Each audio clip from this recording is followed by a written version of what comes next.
एक राज्य में एक बार एक सन्यासी आया और सीधा राजा के महल में चला गया। उस सन्यासी की वेशभूषा को देखकर राजा के किसी भी सिपाही ने उसे अंदर जाने से नहीं रोका। वो सन्यासी सीधा राजा के दरबार में चला गया।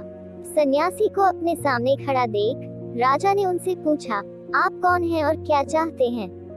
सन्यासी बोला, मैं एक आध्यात्मिक गुरु हूँ और प्रवचन देने के लिए दूसरे राज्य जा रहा था, लेकिन अब दिन ढलने को आया है तो मैं आज रात आपके महल में ही रुकूंगा।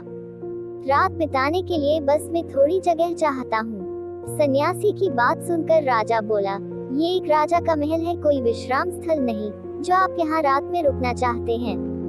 आप बाहर जाए, वहाँ रहने की आपको कोई ना कोई जगह मिल जाएगी। सन्यासी ने राजा से फिर प्रश्न किया, महाराज क्या मैं जान सकता हूँ कि आपसे पहले ये महल किसका था? राजा बोला, मेरे पिता का था, क्योंकि मुझसे पहले वही राजा था। सन्यासी ने फिर प्रश्न किया, अच्छा तो अब आपके पिताजी कहाँ हैं? राजा बोला, अब वो इस दुनिया में नहीं रहे, उन्हीं के बाद तो मैं राजा बना। अच्छा, आपके पिता से पहले ये महल किसका था? सन्यासी ने फिर से प्रश्न पूछा।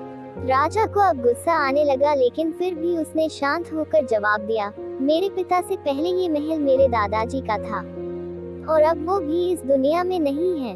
अब सन्यासी बोला, ये जगह जो ना कल तुम्हारी थी और ना ही तुम्हारे जाने के बाद ये किसी और की होगी। इस संसार में लोग कुछ ही समय रह पाते हैं और फिर चले जाते हैं। जहाँ हम अपना समय बिताते हैं वही हमारा विश्राम स्थल है। ना तुम इसे अपने साथ लेकर जा पाओगे, ना ही कोई और। बताओ, ये महल एक विश्राम स्थल नहीं है तो और क्या है? राजा उनकी बात समझ गया और हाथ जोड़कर माफी मांगने लगा। उसने सन्यासी को रुकने को जगह दे दी।